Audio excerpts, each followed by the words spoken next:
Hello, welcome to Flip. So now we are on the chapter of alkenes, specifically the reaction portion. So you can see that there are 5 linear objectives here, but we'll be talking about them in just 3 parts, in the 3 reactions.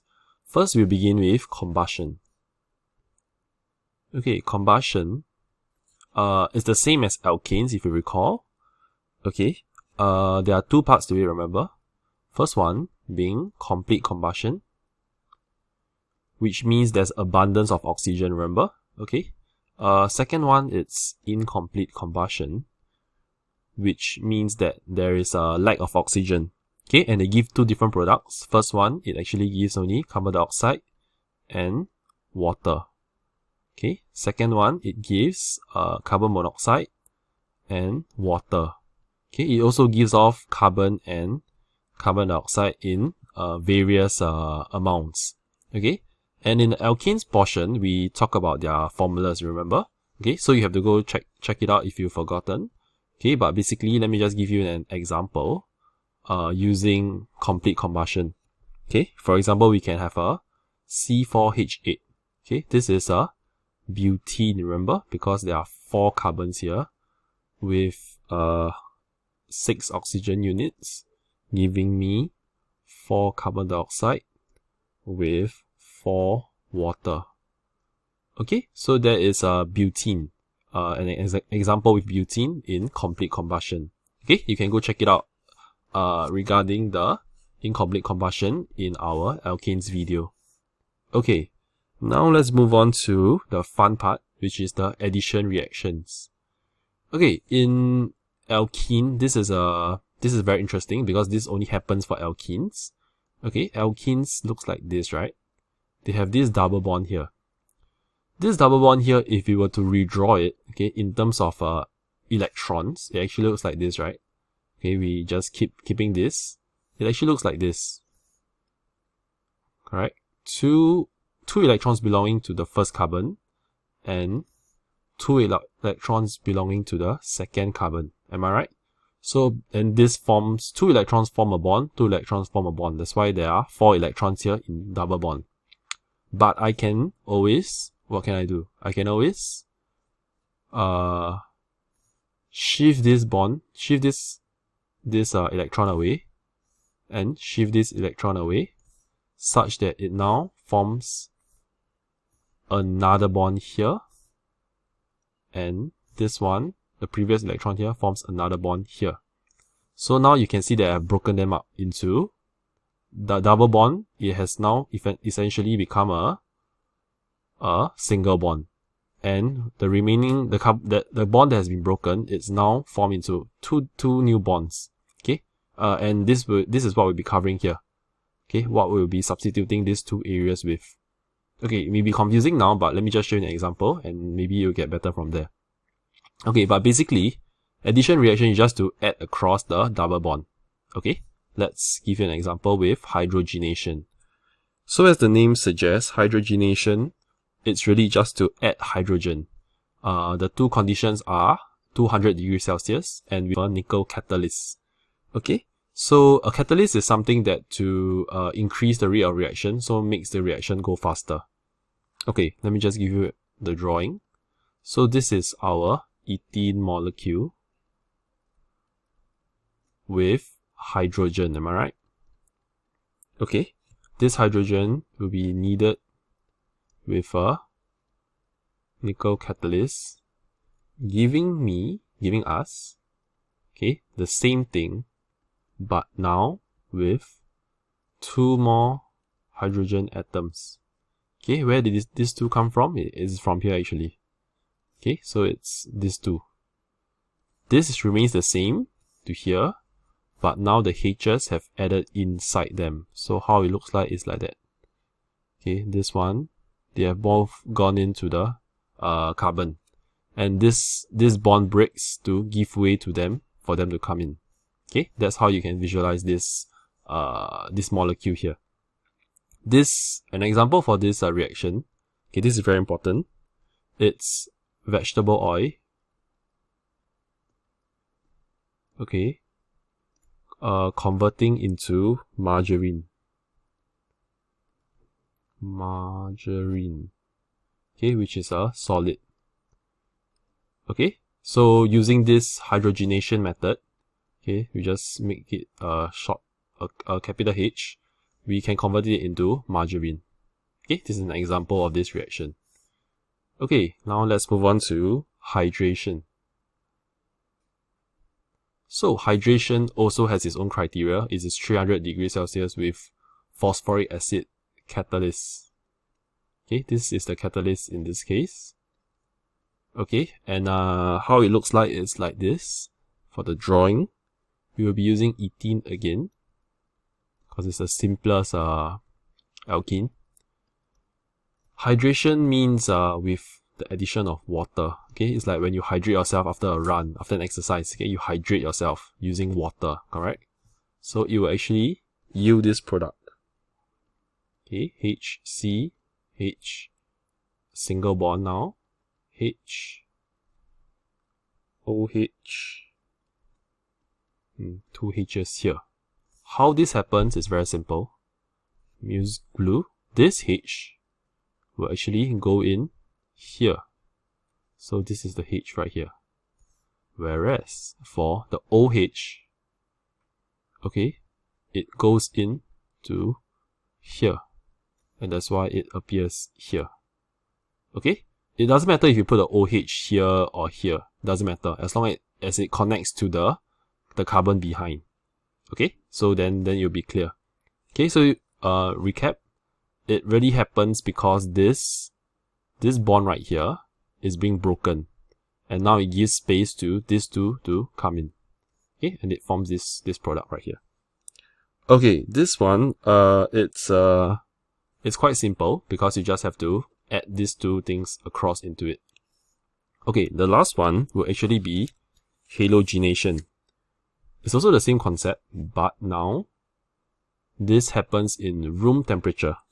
Okay, that means you don't have to heat it, you don't have to put it in very cold conditions. You also don't have to use any catalyst if you notice. Okay, this is using ethene again. Okay, this is our ethene molecule with a bromine molecule now. Okay, giving me the product of this.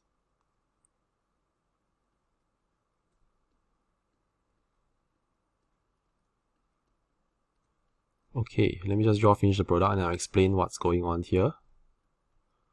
Okay, so like with other examples above, this bromine and this bromine, this bond is being broken up. Now, the first part, okay, using two colors, goes here. The second one goes here.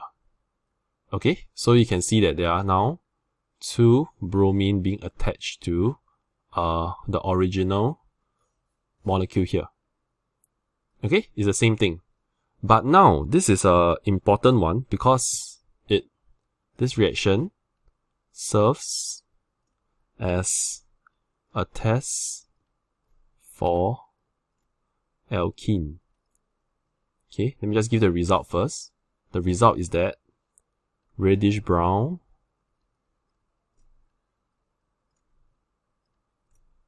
bromine fits.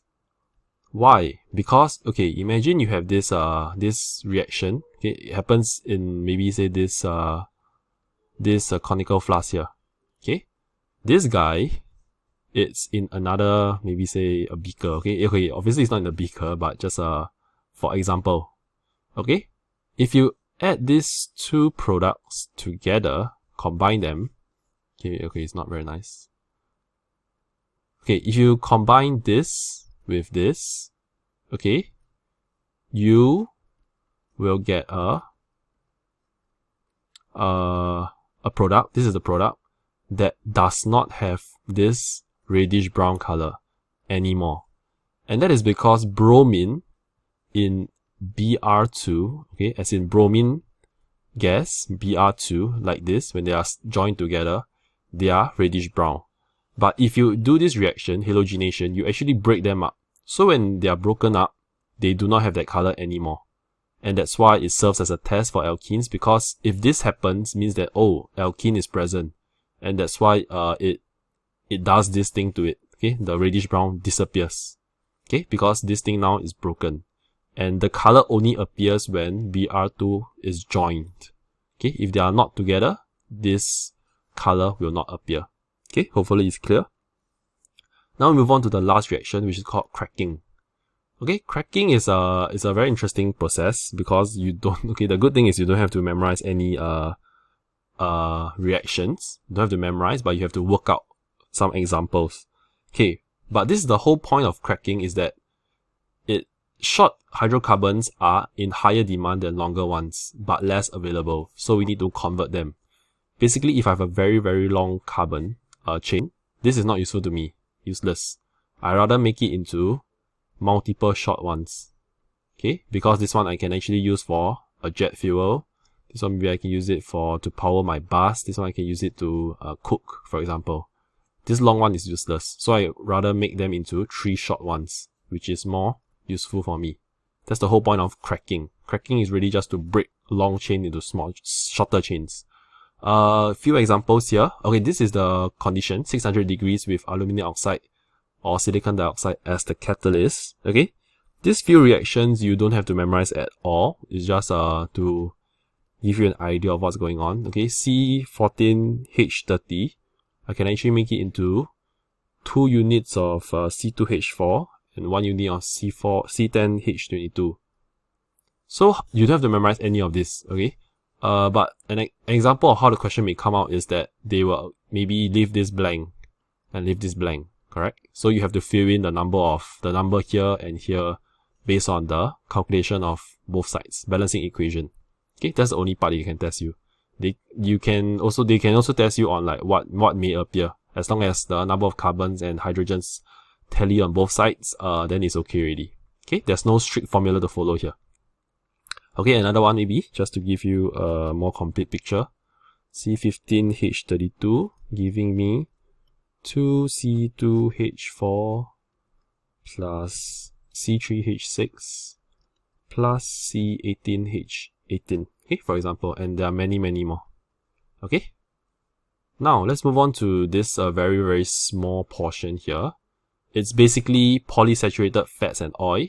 Okay, you have to know the definition, so really just memorize this. Okay, they are really hydrocarbons with more than one carbon-carbon double bond. Basically, you in life, okay, in real life, atoms are very, very complicated. They are not so simple like 2 carbon, etc. So if it has more than one carbon-carbon double bond, like this guy, and this guy, and this guy, okay, now they can be considered a polyunsaturated hydrocarbon because they have more than one. Basically, if I split out the word poly and unsaturated, it makes sense. Poly means many, okay, means more than one. Many or more than one. While unsaturated, remember, I told you that it means not full.